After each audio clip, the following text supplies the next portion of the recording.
طریقے سے بتایا ہے،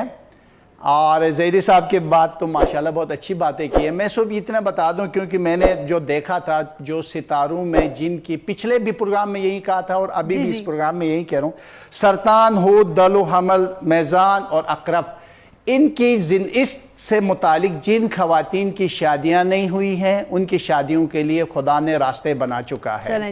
اور چاہے وہ مرد ہیں، چاہے وہ لڑکے ہیں یا لڑکیاں ہیں، ان کے لیے آسانیاں نظر آتی ہیں، مشکلات میں کمی نظر آتی، جاب کے پرابلم ان کے حل ہوتے ہیں۔ یہ تمام جو 5-6 ستارے جو بتائے ہیں اور ان کی یہ برج جو بتائی ہیں، ان کے لیے عروج، کامیابی، خوشی، جاب کے حوالے سے، سفر کے حوالے سے، ترقی کے حوالے سے، آگے بڑھنے کے حوالے سے، مستقبل میں گھر جائیداد بنانے کے حوالے سے، یہ جو ہے ان کے لیے راستے بہت ہموار ہے۔ جو دیگر جو